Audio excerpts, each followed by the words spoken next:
This is Tommy's Outdoors 108. Communication. It is one of the most important yet most difficult things we do in life. And that's no different when we communicate about nature, about hunting and fishing, about rewilding, about nature conservation. So how to communicate properly? What are the pitfalls? So to answer those questions, it is my great pleasure to bring you today my conversation with communications professional and wildlife storyteller, Lucy McRobert. We discussed communication techniques, what are the pitfalls in communication, why sometimes people after receiving our message are more confused than before, and what it means, why would they not getting the message.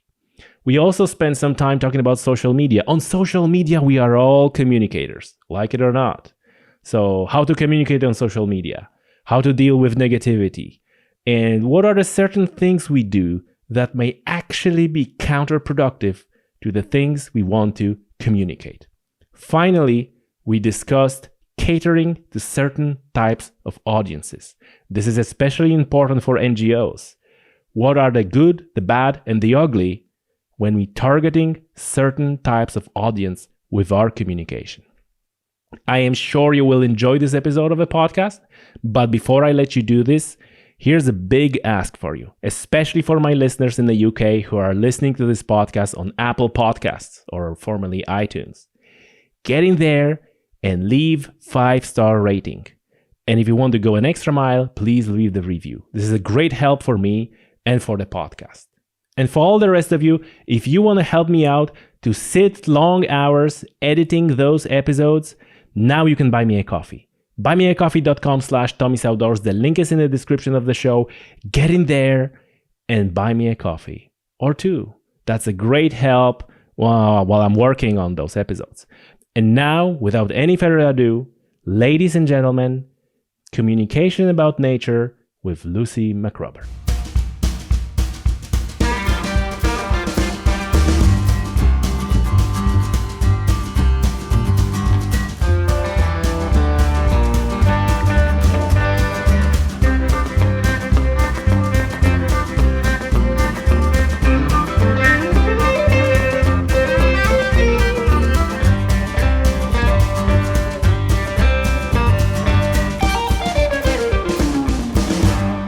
Lucy, hello. Welcome to the show. Welcome to Tommy's Outdoors.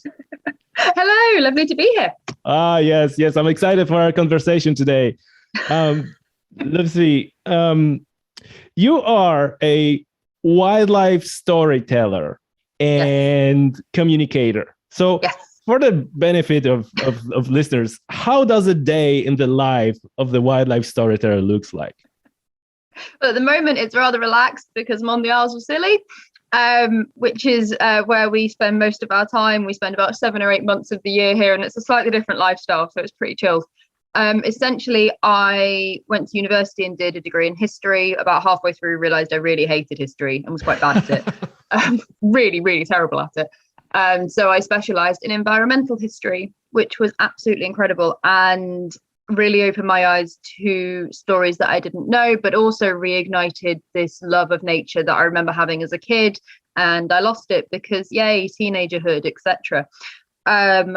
After I'd done that, I got really into the idea of working in the wildlife sector. So whether that was for an NGO or whether that was as a writer or whatever, I really got into that. But most of all, I realized that there was no space for young people to actually meet and chat and talk at this stage. This would have been 10, 11 years ago now when I left uni. And I was really surprised that there didn't seem to be a forum, if you like, for discussion amongst young people of wildlife issues. Obviously, that has come a hugely long way in the past decade, like an incredible distance in the past decade in reality, partly because of social media, partly because of like global wide campaigns. But at that time, I helped co-found an organization that was specifically for young people who cared about wildlife called A Focus on Nature. And that was great. From there, I have worked with the Wildlife Trust for 5 years before I got pregnant and had a baby. I've worked in education at the Rutland Osprey Project. I was the researcher on Tony Juniper's book, What Nature Does for Britain. And basically, since having my little girl, realized that the pressures of the NGO sector, the expectations if you want to progress in your career, etc., were just not conducive to young mum lifestyle, and felt that I could make more of a difference in the wildlife conservation world by going freelance, which is essentially now why I am a wildlife storyteller. I work across a range of platforms, a range of mediums, some of which are things like social media, magazine editorial. I work with a variety of organizations on their campaigns, some of which I'm really passionate about, and some of which I view far more transactionally because I'm professional and they're my job. So there's a whole range of different things that I do, but all of them come under the idea essentially of loving, celebrating, and sharing wildlife adventures. Yeah, and you're not label yourself as a campaigner or activist, right? You're No. like, do you feel like this has a bad rap in a certain circles? Because there's a lot of people who's like, I'm a campaigner, I'm an activist, I'm this and that, and you take part in campaigns, right? You're actively involved in some campaigns, and one would argue that there is this activism for nature and showing people. Why do you choose more kind of let's say modest name, like I'm a storyteller? Yeah, I'll go with that. So I think where my skill set lies is I'm very good at planning campaigns. I'm very good at helping organizations come up with successful campaigns, understanding audiences, etc. Mm-hmm. But I think I'm just a little bit too esoteric to ever really nail myself to a mast over something. I like seeing nuance. I like seeing gray areas. I like talking about things and having conversation. I love listening to what someone else is saying and really understanding the crux of their argument. And I think there are very few issues in the world that can be boiled down to this kind of idea of right or wrong. If I was going to get really actively involved in campaigns and anything, it would probably be more social issues, actually. So kind of female agenda and following on from like the Me Too movement. I'm actually far more probably activist in those areas than I would be about environmental issues, because I just think they're too nuanced. And although there have been some very successful campaigns in the past, I think there are comparatively few really successful campaigns in the past that have come from a position of activism. The people I admire the most who work in the conservation sector, who have been very successful in their own campaigns, have tended to do it through a more nuanced way, through a more listening, collaborative approach. People like Joan Edwards, who works for the Wildlife Trust, her influence in the marine conservation area has been absolutely enormous, but at no point do you ever really see her outside screaming at politicians, etc. So I've always really admired their way of doing things, and I like collaboration. I like finding solutions to a whole range of things. It drives my husband absolutely insane. It's those kind of things that I really enjoy. I am less enthralled by activism because deep down, I'm not very troublemakery. I'm very bad at being a troublemaker. Lots of people think I am, and I'm actually really bad at it. I don't like confrontation. I don't like arguments. If I ever get into them, I've probably had a drink. Looking at some of my 11 o'clock in the morning arguments on Twitter, I haven't drank at 11 o'clock in the morning. So I do actually try and avoid them quite actively, to be honest, because I don't find they make me happy. I find they make me anxious. I find they make me stressed. And when I look at the bigger picture of life, I don't want to feel like that. And I find finding solutions makes me happy. So that's the route that I go down. I can't agree more. And you're also saying that you're a communicator, and I think that's a huge thing in communication to see the, like you said, to see the other side, because then you can work out a solution together rather than go heavy-handed. It's like ban this and do this and do that, and then there's always a side that you alienating straight away. So hey, who are these people coming here? Tell us what you do, and you're right. A lot of that, it boils down to hear the other side and find out the right solution. So that's that communication part that I think it's extremely important. You also say that you like to tell the inspiring stories, the positive stories about the nature, and I would like to ask you, how do you find balance, and what is your approach to telling positive and good stories versus doom and gloom conversations? Like, and I had a lot of these conversations, and I even spoke with one of the NGOs, one of a member of NGOs in Ireland, and he said something like, well, I heard that people don't like to see this all negative stories, and I tried for 2 years and it didn't make a damn difference, so I'm back to my old ways. And the old ways is like, you wake up in the morning, Saturday morning, beautiful days, sun shining, birds are chirping, you relaxed, and then you're making big mistake. You open Twitter, right? And there's like, this goes extinct, that goes extinct, the habitat destroyed here, and the Amazon rainforest, don't even ask about it, and this shark is no more. It's like, oh, damn it, not on the Saturday morning. So how would you, as a professional communicator, like how you deal with balancing? Because on the other hand, you don't want to make an impression that everything is beautiful and everything is perfect. How to balance that? I think it is always, first of all, it's about looking at who you're talking to. And I mean, I've noticed this a lot more on the infamous Twitter recently, which has just become quite a scary place at times, actually, which is how do you, people say things in it, they tweet something perfectly innocent and that's really kind of proactive and happy, and immediately you have 10 people who you don't know shouting at you, and you're going, how did you even find me? Like, what are you following so that I even appeared on your Twitter feed? Oh, shush. Someone who follows you liked their tweet, and that's like, who's this person? I'm gonna show him. I really hate since Twitter have done this. It makes me so cross. Just exposes you to so much more. For me, finding the balance between the what we call love and loss is a very difficult thing, because the two go hand in hand. You often don't get genuine love and emotion, the emotion of love, unless you have experienced loss. And that's basically human psychology. That you can apply that to nature, you can apply that to possessions, you can apply that to personal relationships. Like, those two things really do go hand in hand. So telling that story is very important. It's really cheesy, the David Attenborough line about people won't protect what they don't love and what they haven't seen. And I agree with that to a certain extent.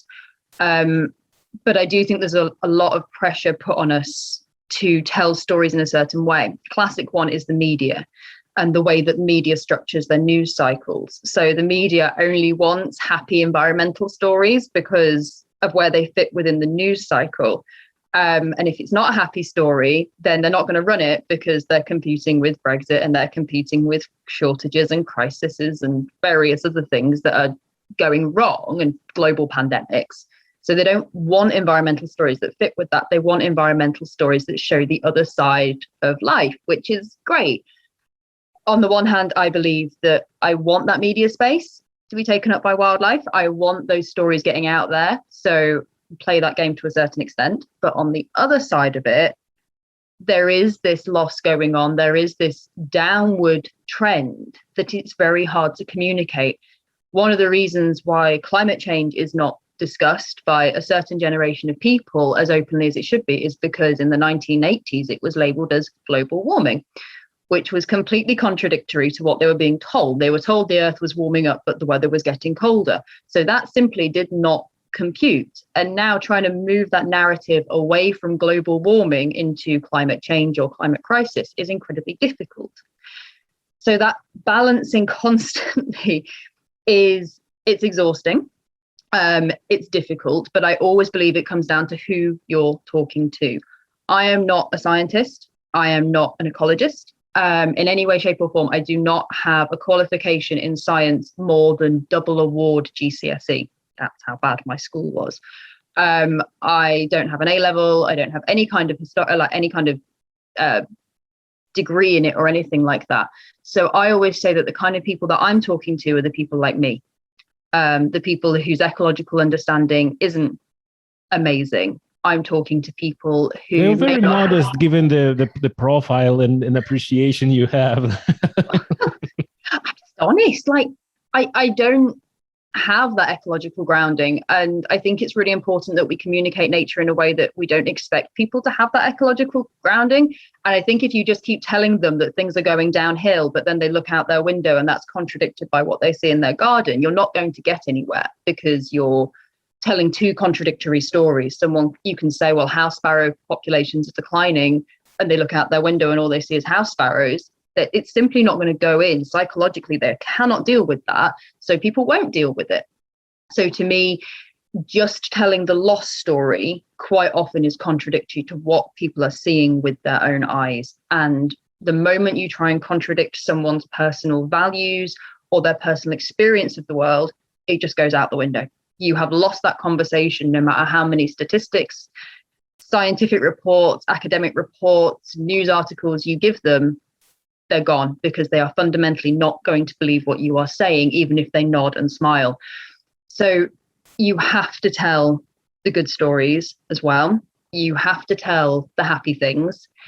Where the line comes for me is where it tips over into saying the happy stories are the whole story. And a classic example of that is the Tory Party conference a few weeks ago, and Boris's Build Back Beaver kind of claiming that he was responsible in some way for bringing beavers back. And this was a Tory party initiative. Everyone's going, I don't think that's actually what happened there, but okay, fine.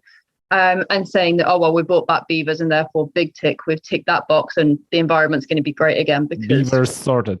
Yeah, we've got our beavers and therefore environmentally we are back on track.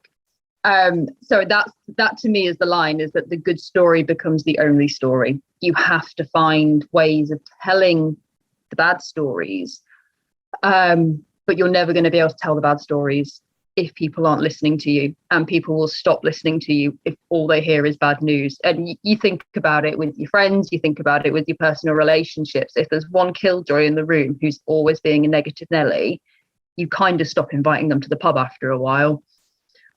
So it is difficult. True. It is so difficult. So for me, it is about finding the inspiring stories, and those are often not just about wildlife, they're about people.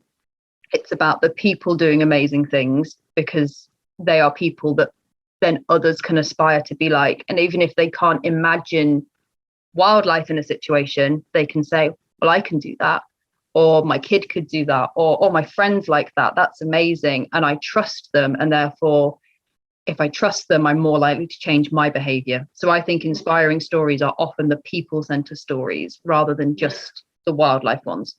That's very interesting, because inspiring stories are also positive in a way. And at the same time, you can showcase the other side as well. There are positive people doing these things because, well, something is not that great. And, you know, the point that you made that I really like, I haven't heard that before, is that people will, the contradictory bit, that the people who see the good things and then you're like, oh, which also resonated with me, because when you know, I, for example, know a lot of people who see the negative side, right? Like, for example, anglers who see the decline in fish and decline in catches over years, right? These are people that, again, there's no point telling them great stories like, oh, the girl fish are leaping out of the water, because they know. So it's a very interesting point. I knew I'm going to learn something. It's fantastic. And you know, it's interesting to me because I also, like in this podcast and in Tommy's Outdoors, I'm doing this communication and trying to, you know, in my own ways, reach out to people and introduce them to new ones, which is so important. But really, you know, how the things going overall in nature, and especially as a young mother, are you like have this eco anxiety? You know, I heard like many times, like, oh my God, I'm so worried about the future of my son, the future of my daughter. Like, is this something? Is this a real thing? I think eco anxiety is a real thing. I protect myself from it by the bowing out of Twitter conversations and arguments, by understanding, because I'm trained in social media. So I've been on enough courses to know how to mute conversations and how to mute functions and how to not follow things that I don't want to. So I'm very good at protecting my own mental health in that respect. But I do think it is a real thing. And I'm not sure how helpful it is. Again, it depends on your personality. anxiety reactions can be really big motivators for some people. Some people really thrive under those high stress environments and are really motivated to take action, take positive action out of an anxiety situation. Other people become paralyzed, become crippled and shut down. And there's a whole range of people in the middle of that spectrum as well. And so I think eco-anxiety is very real, especially for young people. Every generation has whatever they're dealing with. And I think eco-anxiety is going to be a big one for the next generation coming through. Partly because if I think back to my own childhood, the only form of news that my family got was through watching the news or reading the newspapers. So if my parents didn't want me to see something, it was really easy to block me away from that. They just took the newspaper off the table and we watched The Simpsons instead. It wasn't like, it was really easy to shelter me in the 90s from this negative news. I think now with kids having so much more freedom and access to information online, even if they're not getting it one-on-one online, they're getting it from their mates who are getting it online. They're lacking the understanding. Their parents aren't necessarily teaching them, putting these things in context. They're just getting little snippets of soundbite, clickbait, negative information. And it's that's causing the anxiety, because it's not paired with personal action. It's not paired with the inspiring stuff. And at that point, I think you're into a really negative cycle where if you don't have all the information, and no one ever does, but if you don't certainly have all the information available to you, you can construct things in your head that are overwhelming, that are oppressive, and that can trigger really, really negative reactions in you. And that ultimately is not a good place for anyone to be in. So I have never suffered from eco-anxiety, but I know people that have, and I know that it has been crippling to them. And it's not something I would want for my own child. But at the same time, I also want her to grow up being mindful, self-aware, and aware of the challenges that the planet faces. And all I can do with that is balance those negative truths, the honesty, with the positive things and how she can make a difference and what the impacts of her decisions are. And from the age of 3, we're starting to give her personal choices by explaining the impacts of her personal choices. And she's 3. Quite often she'll still want the plastic Barbie doll. Don't know where she gets it from, because it's not me. I'm not into princess dresses. She bloody loves them. And it's about her understanding the impacts of that. And we try to do that by taking her outside, giving her positive experiences, and very gently introducing her to the concept of consequence and effect. Yeah. And they're difficult. They're really difficult as parents. And it's yet another thing that parents have to deal with. And yet another thing we have to worry about on top of the e-numbers and the food packaging and the teeth brushing and the hair brushing and everything else. But it's just about being conscientious and just about mindfulness in your own life, really. And if she can learn that from us as parents, then hopefully she'll grow up with that mindset that I didn't grow up with. I did not learn that from my parents. I grew up in the 90s in the time of Pokemon cards and Game Boys. Like, that was our life. It was amazing. But we did not grow up in a conscientious way. We've had to learn that as teenagers and into our 20s. So I hope that she can learn that from a really young age. For sure. Now, there are like 3 different ways I can pivot that conversation now, because you touch on so many interesting points. So maybe one thing I'm gonna mention, or not mention, but actually expand on, is the importance of educating future generations, the young people. And just episode before this one, just the last episode, we talked about a book, children's book, that is aimed at explaining nature around us, and like kind of slip into negative, like that there's less and less, and we should do something about it. And I think this is extremely important. Probably more like I'm of the opinion, and I'm pretty sure that you share that opinion, that all issues, the education is the biggest one, is most important one, because you can address something here and now, quite often heavy-handed. You ban something, but ultimately you don't want to be in a situation when you need to ban something. You want people to not do these things that are bad out of their education. And I think that this is, I don't want to put words in your mouth, but this is what you're focusing on as well, right? To come out to young people, to next generation, because this is probably the most important thing we can do in this space. Absolutely. I mean, every time someone asks me about what's the most important thing, I always come back to education. And I'm not an educator. I'm not trained as a teacher. So how are you not an educator? Of course you are.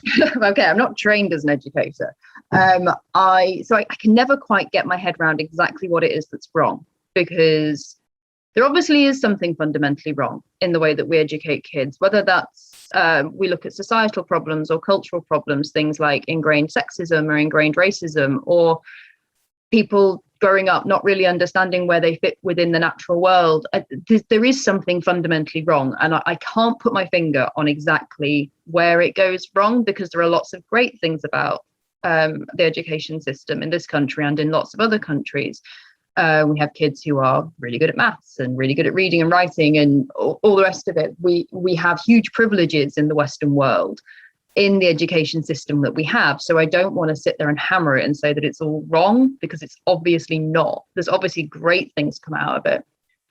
But there's a mismatch between what we're teaching kids and then how that follows through into their decision making and their later life. And I can't figure out where that mismatch is happening. All I know is that it is.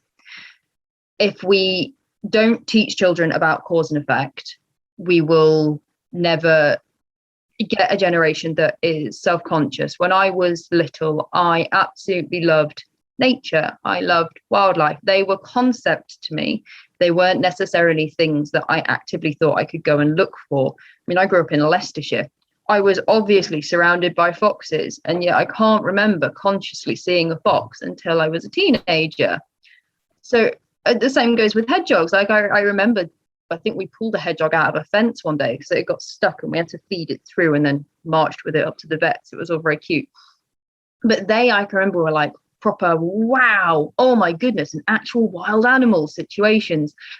And this was from someone who said growing up that they loved wildlife, but I never actively went out and looked for it. I remembered I knew basic bird names, but not lots of them.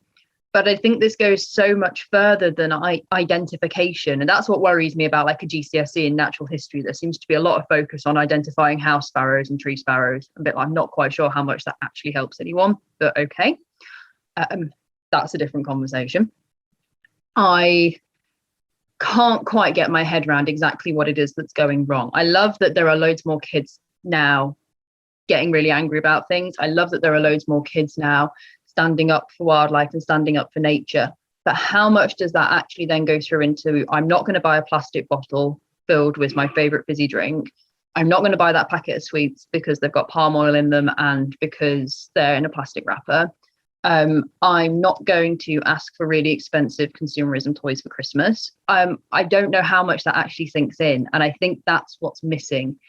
I'm not gonna fall to peer pressure of having a new phone every year. Yeah, exactly. It's that sort of thing. And I can't help but feel like we teach kids that there's some higher power that's got this, that deep down the government's on our side and the corporations are really good in reality, and someone bigger than you is dealing with this, almost like this godlike religious figure is on top of the world. So whilst it's not great now, it's okay because the adults are dealing with it. And then what you get told as an adult is it's all about personal action. It's all about personal action. Don't blame the government. Don't blame the corporations. It's all about you becoming vegan and going to thrift shops and never buying anything again and never holding the government to account. And those two narratives are completely polar opposite, because you tell children that it's someone else's problem and you tell adults that it's all their problem. And you can't join those two things up. Those two narratives are completely polar opposite. And then it's no wonder that people wandering around in circles feeling really confused and guilty and disempowered, because you're not taught as a kid how to hold people higher up than you to account. But as an adult, you're not expected to, because it's all about your personal decision not to eat a beef burger and not to drive your car. And you should pay £400 for a train ticket because it's environmentally friendly, even if it's going to bankrupt you. So there's all this guilt narrative. There's all this disempowerment narrative. And it's completely bonkers. It doesn't make any sense. And you sit and think about it and you get confused and you get a headache. And then you end up having a gin and tonic, which probably has plastic somewhere in its blooming supply chain. For sure. So you just can't win. That's very insightful. That is very insightful. I actually never thought about it. I never heard anyone saying that this disconnect. And on top of that, we all know that there is this moment when you think you're a kid and all of a sudden someone in the shop tells you like Mr. or Miss, and you're like, oh, what the hell? Am I adult now? Is it now? It's like this shock that, oh, how did that happen? And yes, that's absolutely right. So what's your view on how important it is on the scale of actions, this minimizing personal impact on a planet? Where would you place that? So I've gone on a bit of a journey with this recently, actually. Oh, lovely. And I keep changing my mind about it. So it's not going to be a very short, concise answer, as you've probably got used to in the past half an hour. No, that's great. That's great. That's what I'm, I always love when I hit like something when you can share your journey with us. Well, I was literally just thinking about this. I've just edited an article for a magazine on it, and I was reading it, and parts of it, whilst I really agreed with it, were making me a bit cross, actually. And I was going, no, you fundamentally missed a point. I do believe in personal action. I worked with the Wildlife Trust 7 years ago, set up a campaign called 30 Days Wild. And that is all about personal action. Do something wild every day for 30 days. And it is a hugely successful wildlife campaign, one of the most successful in the country at the moment. It's incredible. And I'm so proud of my involvement in that. I have a book off the back of it called 365 Days Wild, which a huge amount of that is about personal action and personal response. We should have mentioned that book earlier. Where people can buy the book? You have this overwhelming urge to say Amazon, which is terrible. No, your local independent bookshop is the best place to buy it from, but you can get it from like Wildlife Trust websites and stuff like that as well. Okay, go. Sorry to cut you over, but I just want to plug your book for a short moment. No, that's fine. And that is all about personal action as well, and personal experience. So in one respect, I was very much in that camp of personal action, and I do still believe in it. I do still believe that we can all make individual decisions to behave in certain ways and adopt certain lifestyles. And that certainly living in the Western world, we have the privilege to be able to make those decisions. These are not decisions that are going to fundamentally bankrupt huge parts of society, especially actually, ironically, after a global pandemic. We actually have more flexibility in making choices about how we travel and where we travel to and everything that's associated with that. Shopping local is something I really took up strongly in during COVID, because I didn't want to go to the big supermarkets. I actually really enjoyed going to my little shop and helping them do their deliveries, and it was really sweet, and I still do it because I like it.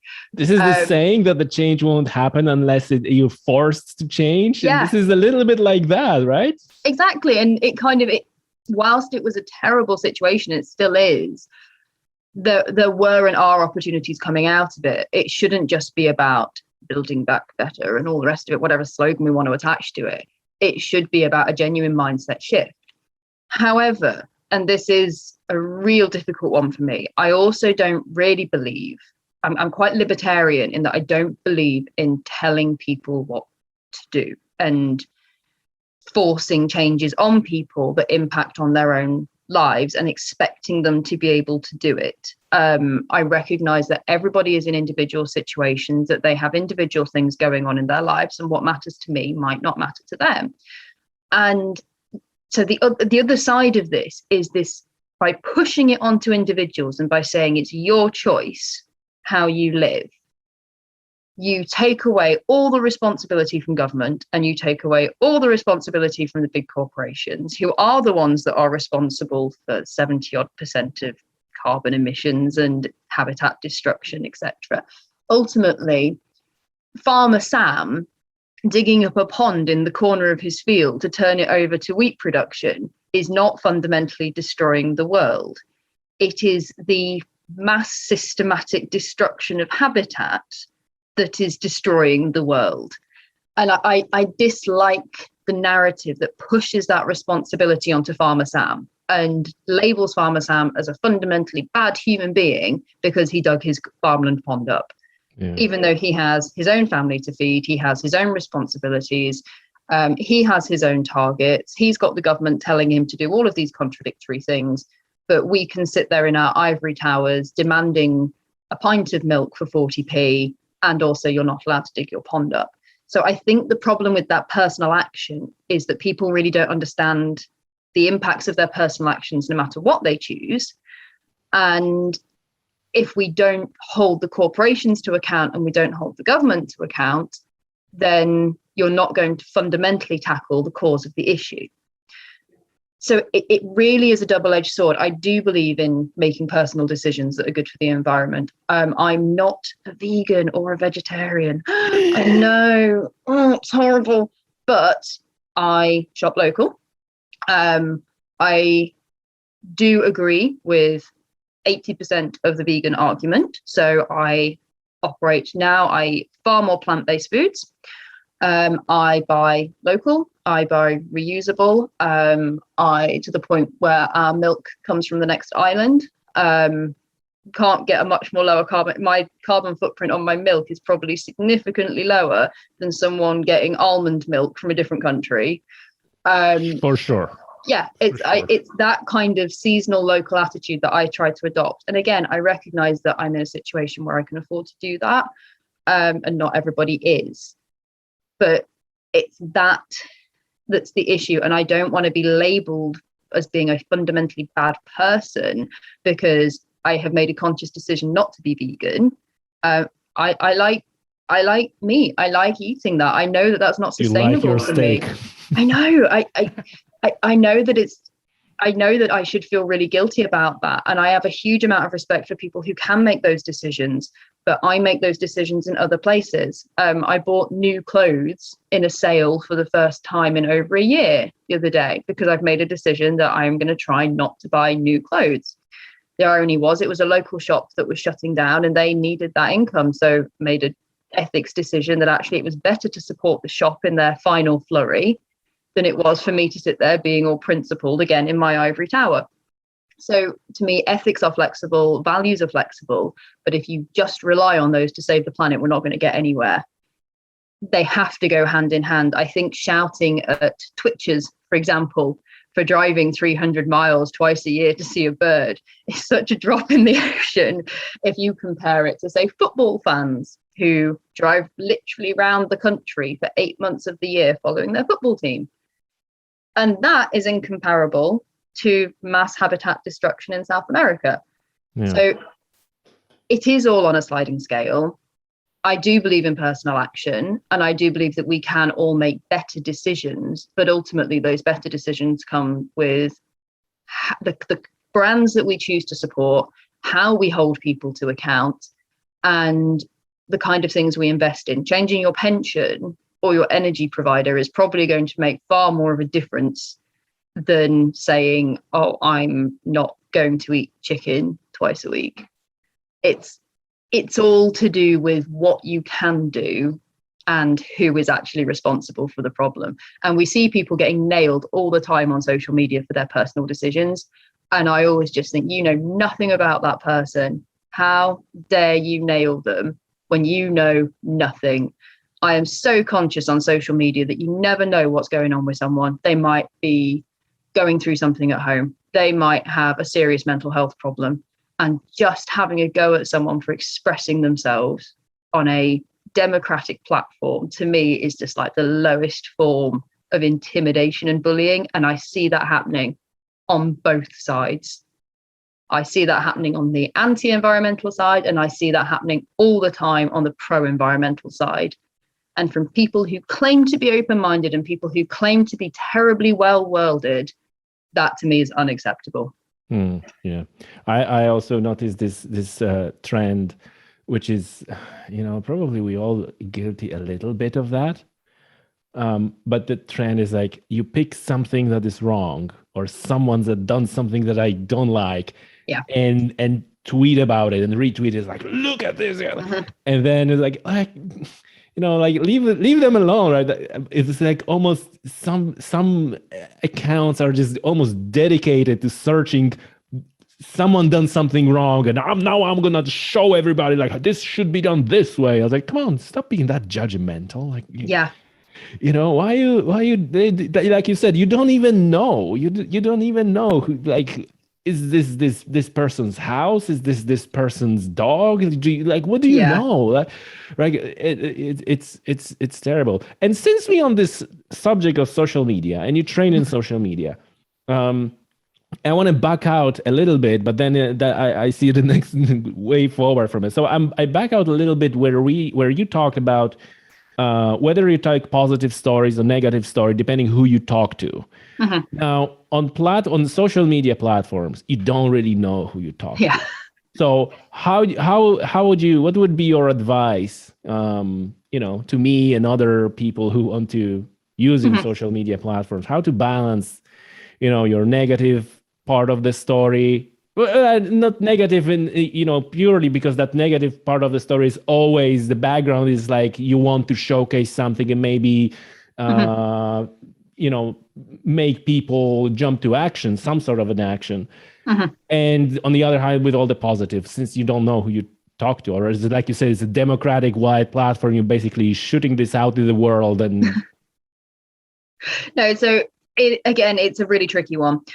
The first thing I always do on social media is follow people who don't necessarily think the same as you, because you'll always learn something, and you'll learn something you weren't expecting. And that to me is the first point. If someone comes at me and argues with me, I mean, I've got shouted at by the shooting industry before, and fundamental misunderstanding. That was all it was. I was like, I feel we're on completely different stories here, let alone different pages in the story. And that's all it was. It wasn't a shouty reason, but I could understand why there was quite a defensive reaction. So the way I dealt with that was to follow them and say, okay, I am happy to learn from you. I don't have to engage with you. I don't have to talk to you, but I will follow you, and I will consciously put myself into your space to learn about what you think. So I think the first thing on social media that can really help you, if you can do it in a really open-minded way, is consciously following people who you might not expect to like or agree with. And learning their perspectives is really, really useful. And it can be very mindful as well, actually, that self-reflection of understanding why your opinion might not resonate with someone else is really, really good. As a communicator, I find it hugely helpful, because it's from a professional perspective, understanding why someone else might not like what I'm saying is a huge part of what I have to do. If I can't do that, I'm bad at my job. So I would always say to people, do that for starters. In terms of what you're sharing, you have to think about the kind of person that you are and the kind of message that you're putting out to the world. And that's something that I'm always really surprised at on social media, is when I meet someone, they're completely different to the person that they're portraying. And I think, are you proud of that person? Are you proud of the position you're putting out? Are you proud of the person that you're expected to be? Is this persona someone you would like? Is this persona someone you would follow? And if the answer is no, I want to stop tweeting like that. Then you do something wrong. Yeah, there's something wrong. I know people who I'm sure are really good people, but all they do on social media is hammer other people. And the irony is, what they're saying is true. I don't question or doubt a single word of what they're saying, and I understand why they're saying it. But oh my gosh, they're so annoying that they're on mute with every single person that I know. It's all very well, but if everybody's muted, you sweetheart, nobody's listening. And understanding that sometimes your own methods may not be right, even if they are worthy, even if they are true. I don't really believe in truth and falseness, to be fair, but even if they are good, well-intentioned, if you're not reaching anybody because you are so negative and because all you do is put people down, that's no good for anybody. All you're doing is bringing yourself down, because when you tweet, you'll feel angry. And then when you look back and you'll see you haven't got any engagements, you'll be upset. And those are not emotions I want in my life. I want to live a happy, positive life that makes a positive difference for other people. So I always think, is the kind of person that you're putting forward on social media actually a reflection of your true character? If it's not, hit pause, take a break, start again. Nothing wrong with that. Go outside, spend some time looking at some trees or something. Just take a break. And you can still share the negative stuff. I do still share negative stuff, but I'm a big one in not giving my opinion on something if I don't really understand the issues. So I'll retweet stuff and I will share things for other people, but I don't always believe that I have to put my own spin on it. I think there are far too many narcissists on Twitter who jump on bandwagons just because, and they make it about them. This issue has nothing to do with them, but I think this. Well done, you. Does anybody care? Type thing. And it's that I really try and avoid that. I only get involved in conversations if I really understand what I'm talking about, if I've got some expert opinion backing me up. And I also think there's far too many people who, for some unknown reason, have been trained that they can't say, I don't know. Someone asked me something. It's okay to say, I don't know. Someone asked me something the other day on Twitter and they said, well, what's your opinion, based on what you've said, what's your opinion on this? And I went, I don't know, because I don't have enough information on that. And they were shocked, because there's this constant view that you have to constantly give every opinion you might hold on every issue on social media, otherwise you're not being a good tweeter. And you don't have to. You can genuinely still go to the pub and have a conversation with your friend. You don't have to share it on Twitter. And you can, and that's fine as well. But if you get into that negative cycle where all you're being is cynical and angry, you will find you get less followers. The algorithms are set up like that quite often. So the less engagement you get, the less engagement you will get. And then you end up in a negative cycle that's going to really badly affect your mental health. So it's always about trying to find the good in the bad. And I've only ever really had positive experiences on social media, which is really unusual for my age. I know so many people who've had to take breaks and who've had to protect themselves, and I never have. But it's because I know how to play the algorithms. I know how to play the stories. I know how to follow people who, even if I don't agree with them, will at least make me laugh. Yeah. We've lost our sense of humor in the world. I agree. Oh. That's one of the things, is everything is so freaking serious. Oh, it's awful, isn't it? Oh, yes. Everyone is just so angry and down all the time. You can't even make a joke. People will unfollow you and get angry at you. It's like, come on, relax. This isn't a joking matter. And you're like, yeah, but it's kind of funny. It's a bit lol, isn't it?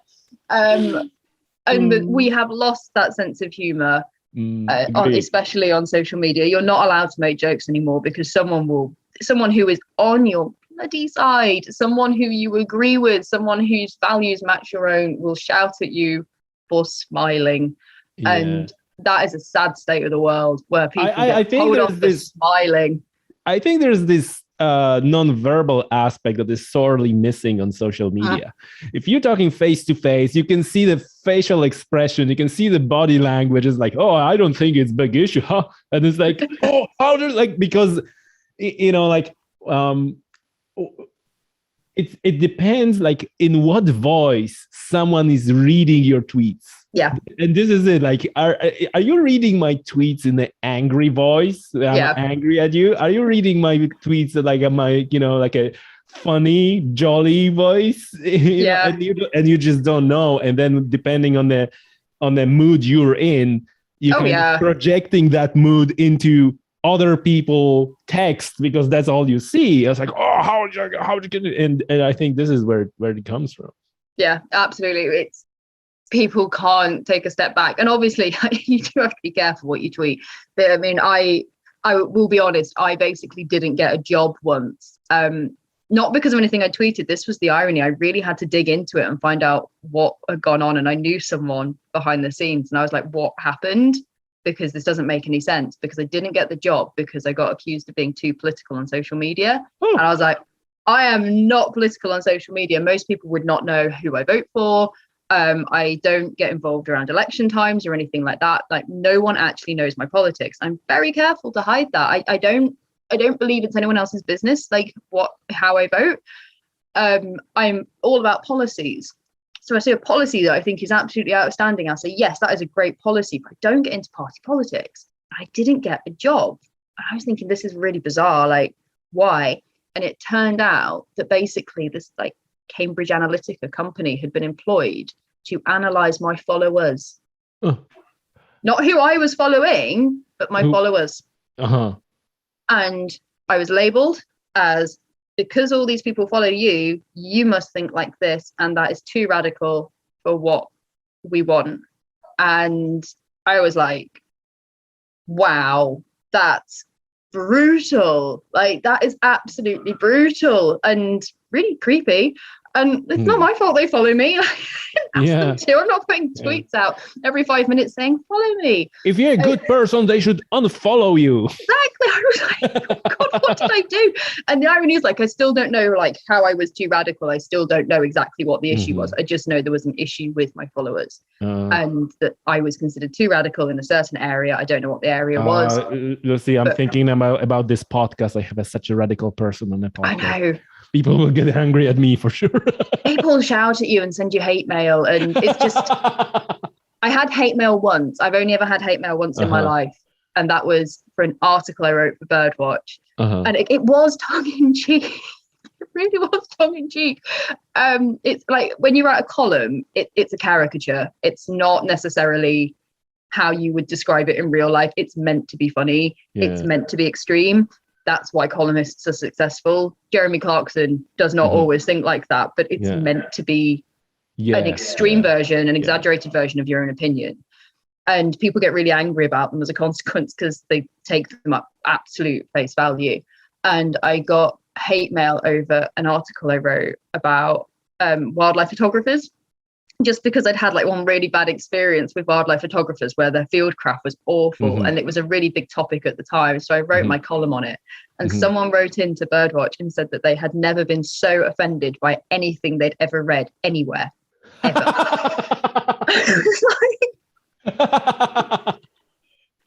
And they said, do you want to respond? And I was like, I don't know how to respond to that. Like, I'm sorry. You have a very low bar of being offended, mate. I was like, dear God, don't start reading the newspapers. Do you read anything else? Oh, God. Oh, it was awful. But it's also, you get toughened up to it really quickly, is when people actually are that extreme in their reaction to you. Yeah. And you know it's unfounded, and you know that you have got a sense of humor throughout it. You just let it go. So that would be my thing on social media. Going back to your original question like 10 minutes ago, is having a sense of humor is everything. And we have forgotten that in society. We can have a laugh. We can talk to people who do not agree with us, and it's fine. Like, you can respectfully disagree with someone. And if you can't, that's fine. Just block them. It's not difficult.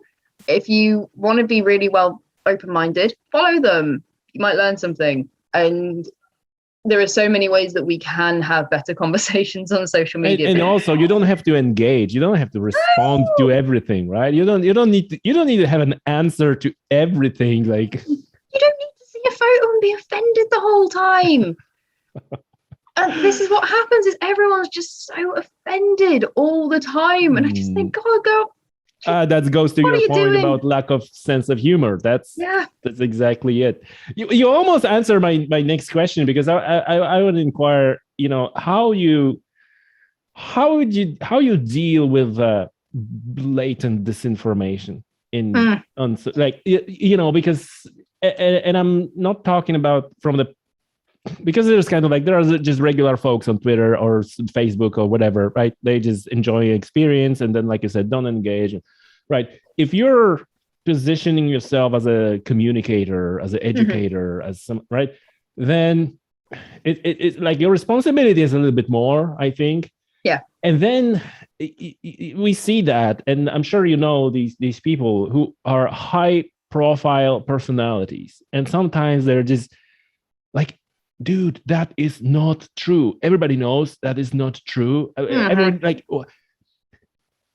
how to it's sometimes it's hard to not respond. Then on the other hand, if that person has like a 500,000 followers, there's like probably it's tough sometimes. It is really tough. So the thing that I always remember is social media is fueled by outrage. There are legitimate reporting functions that you can use. So the first thing I do if I see disinformation is I report it, no matter what the platform. On Instagram, I get targeted continually with diet fad plans that claim that banana smoothies will make me lose 20 pounds in 5 days. Wow. They won't. That's not healthy. That's not healthy. They won't. It is genuine disinformation. So I report it straight away. I don't engage all the time with it. Occasionally, if I'm a bit angry, I'm having a bad day, I might write a little comment underneath it, like, this is just crap. But the big thing is the reporting function. If you see something that is genuinely not someone's opinion, like people's opinions can be nuanced, but if you see someone sharing something that is categorically wrong, report it. First things first. Second thing is, do not share it. Like, I have seen campaigns, anti-environmental campaigns, literally go viral because they have been shared by pro-environmental campaigners. Oh my God, preach, sister. That's it. Yep. Like, you've just got them another 3,000 followers. You just got them a ton of engagement for something that you would rather see sink to the bottom of the ocean, and you just retweeted and subtweeted and you responded, and all your followers now see that. And then these people, like we said, lurking around, that's actually interesting. Yeah, absolutely. This is the thing, is the moment you engage, the moment Twitter then says, well, that's an engaging tweet, so I'm going to push it up, because then it will show it to more people. That is how these algorithms work. The more you engage, the more angry people get, and the more Twitter loves it, because Twitter wants you to spend Twitter does not care about your opinion. Twitter does not care what you think. Twitter cares about the amount of time you spend on their platform, because they can then sell their platform to advertisers, claiming that people who sit on Twitter spend half an hour on Twitter being outraged. So if you put your trainer advert in the middle of it, you're going to sell more trainers. This is all one big fix. So this sounds a bit like a conspiracy theory, but it is actually true. Like, people think that social media is funded by some millionaire behind the scenes who is philanthropic and doing it for a good reason. It's not. It's all funded by advertising. So the more time you spend on a platform being outraged, the more money someone is making off your outrage, and the more outraged you will get. Yeah. So the best thing you can do is report. Take a screenshot. If you insist on sharing it, screenshot it, snip it out, crop it out, and share that. Never share their handle, never share the actual tweet, and don't feel like you have to write underneath everyone telling them that they're wrong. Yeah. It won't happen. If you want to share the account, take the screenshot and say, if you could all go on and report this, that'd be great, but please do not engage with the actual content, because it will promote it through Twitter. Or Instagram or Facebook or whatever. And that is a serious issue that people do not understand. I have literally seen campaigns go viral because pro-environmentalists have not been able to contain their outrage. And the irony is, these campaigns are always faceless. We don't know who's running them. There's no accountability. They're not actual charities. It's not like you can go and report them to the Charities Commission. This is just a few angry people who've set up a Twitter account with the purpose, quite often, of naming and shaming someone, with the purpose of pushing forward a very narrow-minded agenda. And all you're doing is giving them airtime. Yeah. Especially, some campaigns are even constructed that way. To say something absolutely stupidly outrageous, and count on this that people, where there is a group of people who say, this is like, and then this is exploited by these people. Absolutely, they're doing it on purpose, but fundamentally they're cleverer than the rest of us, because they know how to do this. And that's where if we can control our outrage, if we can control our clicks, and we can control our need to retaliate to everything all of the time, you will find the world a better place. Matt Hancock does a tweet, and it's always hilarious because every single comment underneath that tweet will be negative, will be someone having to go at his dancing skills, or someone having to go at this policy, or someone saying he's incompetent. There'll be thousands of people. But guess what? He's still there plugging away, like doing whatever it is that he's doing, because it doesn't actually fundamentally change anything. You'll need to express that on social media. Someone isn't going to suddenly roll over the next day, wake up in bed and go, oh my God, Mary Jane from Suffolk was right in what she tweeted to me last night, and I'm going to suddenly change my entire way of being because she told me that. And I've never thought about it like that before. It's not how people work, but it is how social media works, because it's designed to work like that. That's the point. I heard an expression to describe something pointless, which is like, it's like telling someone on Twitter that they're wrong. Yeah. It's just not worth it. It's never worth it. I can't think of a single situation that I've got myself into on Twitter where I've responded to something and then thought, why? Yeah, and someone said like, yeah, you're right, actually. Yeah, Sorry, I've completely changed my entire being and my entire world just because you said that. And I don't think people get this, especially when people have a cause, especially when people are really outraged by something. They can't control that outrage. And I just think, just pick the phone up, phone your friend and shout at your friend. Fine. Yeah. You want to do that? Fine. You want to go into the next room and rant to your partner? Fine. You want to go to the pub and shout at someone? Fine. They are all perfectly acceptable social outputs for the way you're feeling right now. But just going on and sharing something and saying, I am outraged by this, it doesn't actually achieve anything. And all you actually do is promote the other side of the argument. People do it all the time with products. Like, brands are actively creating bad adverts so that people will share them saying that is a bad advert. It is designed specific. You would never see that advert on television. You would never see that advert in a newspaper because you can't share it.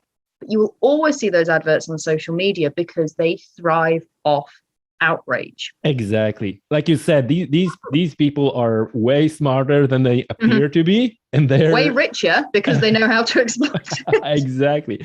So listen, before we wrap this up, I just want your comments on one other thing that kind of connects to this misinformation, although it's hard to say it's purposeful. But you know what really gets me, and I'm curious your view on this, is well-meaning conservation organizations who are cater to certain audience, which is their following base, their contributors, not contributors, but they're donors, they're NGOs. Yeah. And so they kind of put themselves in a situation where they cannot say how the things are, because a lot of their base, their target audience, will feel disfranchised. They're not going to contribute to them anymore, and so on and so forth. And an example I remember was Irish Wildlife Trust, where they said that wildcats used to be in Ireland. They used to be part of a assemblage of animals in Ireland, and they would be in favor of introducing wildcats. Oh my God, the birder community. Oh my God. Is this the official position of Irish Wildlife Trust? I'm not going to support you anymore. Like, oh, more goddamn cats. It's like, it just exploded. Yeah. And, I understand that I give an example of Irish Wildlife Trust, but there's a lot of organizations like that, right? There's an organization that promotes reintroduction of a native woodland. And they're absolutely not going to say anything about controlling deer population, because the base, the audience are people who love nature. They're all fluffy. They're all vegans, in air quotes, right? And so on. So obviously they're not going to say like, hey, well, we actually have too many deer and we need to do something. And that kind of gets me. Yeah. Because I feel like they their responsibility is to be honest and honestly, truthfully present the situation. But then on the other hand, I understand, like, well, we are dependent on the money that comes in from donations from this. And this is a very slippery slope when you can quickly slip into active disinformation or just blatantly, not telling about important issues because you're afraid of your people. Do you see that? Do you have any comments on that? Oh gosh, yeah, I could go for an entire hour on this one. To me, it all comes down to being authentic. If you are a charity, you have a charitable objective, and it is your legal responsibility to be authentic in that charitable objective. Obviously, you might operate on a membership model, and that membership model will involve a range of people, all making subs, an annual donation, a monthly donation, whatever.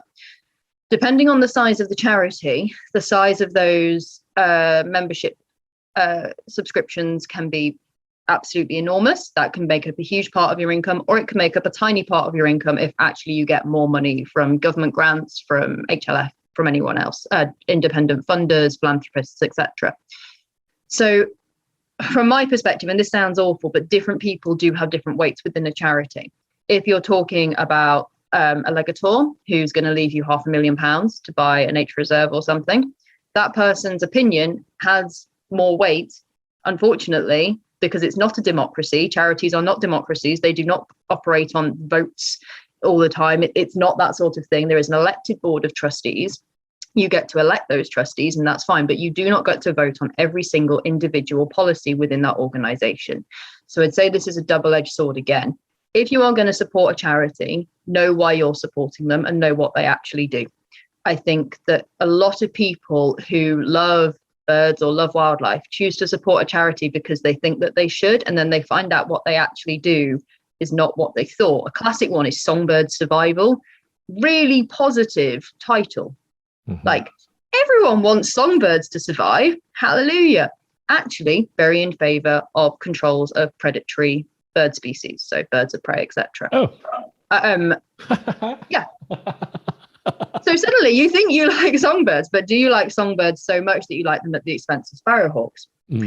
And it's really important, if you're going to invest in a charity, if you're going to join them, if you're going to put your money into them, that you have to know exactly what it is that they do and what fundamentally they exist for. Then you're onto the charity, where it's their responsibility to tell you very authentically, very honestly, and very transparently what they do and how they're managed. And if you are not convinced by that, do not give them money. Very simply, that is your decision as an individual consumer or supporter where you put your money. I have resigned charities before because I invested in them for a year. I really liked one of their campaigns. And then when it's come down to it, actually, I'm not that bothered anymore. So I'm going to withdraw my membership. Charities lose members all the time for a variety of reasons, mostly financial. So I have £100 that I can give to charity this year. I can support 3 charities being a member at 35 quid a year or whatever. Which 3 charities are they going to be? Adoption models are the same. Sponsorship models are the same. So adopting guide dogs, adopting polar bears, whatever it is that you want to adopt a tree. When you get into those are even more fraught, because you quite often pay a one-off subscription. The charity will come back and ask you for more money, and you'll say, well, actually, no, I've got my cuddly toy and I've got my certificate, and that's actually all I kind of wanted. So different models operate in different ways. It depends on how transactional the model is. Depends on how much of a threat it is that your members might resign. When I worked for a previous employer, we had a big issue around grey squirrels because an accidental media spin, and it was accidental. The journalist did not think it was going to get taken the way it got taken. Oh my goodness, it was awful. A few partners were culling grey squirrels for very good reasons. And personally, I'm not against culling grey squirrels, but the influx of complaints that we got literally wiped out our entire comms team for a week. It was awful. We were getting hate mail through all of our social media channels. We were getting constant phone calls, people screaming at us, personal threats, etc., people trying to find out what your name is because people were so outraged. And there's this constant threat of, I'm going to resign your charity. Go on then, let's actually look at the membership. You're not a member. And so a lot of people will say they're going to resign, and they will go on social media, they'll go on Facebook, they'll go on whatever, and they'll say, I'm a member of yours and have been for 10 years. I'm going to resign. They're not even a member. They're just saying it. They're saying it because they want a financial leverage that makes you doubt your position on something. Any authentic charity will not bow down to pressure, however much their trustees, their directors, their CEO may feel that a situation is right or wrong, will not be forced into changing their positions on something if it is not legally tenable. Classic one is the National Trust and fox hunting. Personally, I'm against fox hunting. That's okay. My personal opinion, I'm allowed to be against fox hunting. Personally, I don't like it. I don't understand what's in it for anybody. But again, it's my personal opinion. I recognise that the National Trust is in a very difficult legal position with banning fox hunting on some of their estates. However much I may not like that, however much I may want to sign the thing saying you need to ban fox hunting, however much I want to get involved, and sometimes I'm shouting at them, I recognise it's not that simple. Because there is a legal responsibility of the National Trust that is in their conditions for owning a property that says you will continue to allow this. Their hands are legally tied, whether you agree with that or not. And that is a really big issue, that people think that sheer people power and democracy can change charitable objectives. They can sometimes that is the right thing to do. A lot of the time it's categorically not the right thing. And I always think, is there not a bigger issue that we can talk about? Like, in reality, does this really matter? If we're going to put our campaigning power into something, is this really what we want to put our campaigning power into? It's not a massive environmental issue. In reality, the impact of fox hunting on fox populations is more of an animal welfare issue than it is an environmental or conservation issue. And the National Trust is not an animal welfare organisation. So whilst lots of people who support the National Trust may call themselves animal activists or animal welfare supporters, that's not what the National Trust is there for. And so they can get really angry about that and be as angry as they like about it, but fundamentally that anger isn't really going to change much. If there are examples of illegal fox hunting, then the National Trust can do something. If that trail hunting, as it is now, tips over into something that is illegal, the National Trust can push back and has a ground to push back on, because an illegal activity has taken place on one of their properties. Fine. But where things are legal and above board and written into constitutions, that is incredibly difficult to challenge. And I think charities do back down too quickly. The BTO are amazing, actually, and not backing down. The BTO say, we are here for science. We will take money off any organisation or anyone who wants to find out legitimately, fairly and accurately about something. And the BCO do that very proudly, because they say that they'd rather they did the good science than they took it elsewhere and got the bad science.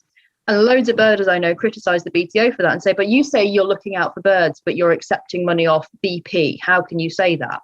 And the BTO say, well, because we are the credible organisation, and they stand their ground. And I have a huge amount of respect for charities that do stand their ground. You exist for a reason. If you are doing conservation, your conservation should be based on science, not based on opinion. And science is hugely subjective. Science is fraught with subjective opinions, but it is the best we've got. So it should not be based on Mary Jones or whatever she was called from Suffolk saying she disagrees with what you say on Twitter. And I'm a big believer in charities need to be authentic. They need to stand their ground, and they need to be aware of the amount of time and energy they put and their resources, the paid resources, paid people's time into fighting battles that are not to do with them. If a load of birders want to be offended at the concept that wildcats might on occasion impact on bird populations, that is on the birder to decide whether they choose to support that charity. In reality, I doubt you would get enough membership resignations to long-term financially impact on the charity. I might be wrong.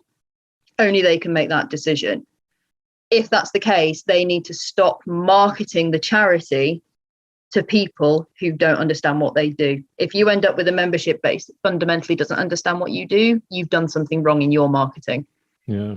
that is a big issue, I think, for like RSPB and Wildlife Trust especially. They're ending up with a hell of a lot of wildlife, with animal welfare people thinking that's what they do. And it's not. That is not conservation. Conservation involves sometimes controlling animal populations. It involves guns. There are so many rangers for the RSPB and the Wildlife Trust who are trained to handle firearms. And if you don't like that, you really don't like it, it's up to you where you spend your 30 quid. Yeah. Absolutely. That's a very, and I like your point about like the financial leverage. Like I'm going to withdraw my 30 quid a year from your. You're right, and that's I would summarize that as truth will set you free. So it's like this is what we do. You're honest about it, and like if you don't like. Then maybe you should reconsider reconsider your membership, because this is what we do, and if you don't like it, so 100%. It's your money. You choose where you put it. You don't have to make a fuss about it on social media. You don't have to keep hammering them. Sometimes you can recognize that in any good relationship, sometimes you recognize that you have personal differences and you've got to go your separate ways type thing. That's fine.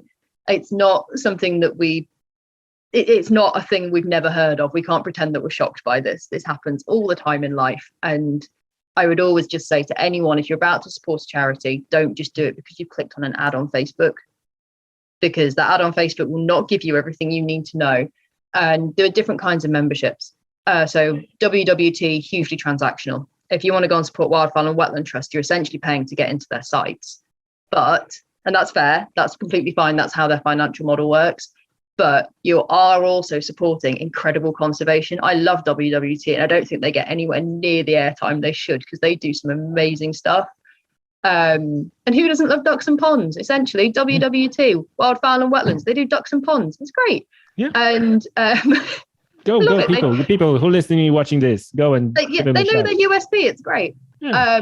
And you have to be really clear on what you're supporting and why you're doing it. Don't just throw your money at a charity because you think you should. And that is a big issue for animal welfare versus conservation. Loads of people think, the wildlife trusts, God, I love deer. Yeah. And we do love deer. Like lots of people love deer. Everyone loves deer, but in the right places. Yeah. And also trust those people. They're professionals, and maybe you're not always right. Yes. Right? You decided to support this charity. They're professionals. Trust what they do, and maybe dig deeper, and maybe it turns out that they're right, not you right. That's another approach. Yeah. Lucy, that was fantastic conversation. I learned a lot. I'm sure that viewers and listeners learned a lot as well. Some excellent points. Never heard before on this podcast, so I appreciate that. And before we wrap this up, any final words of wisdom to our viewers and listeners? Just if you're stressed, go outside. Do it the way that suits you.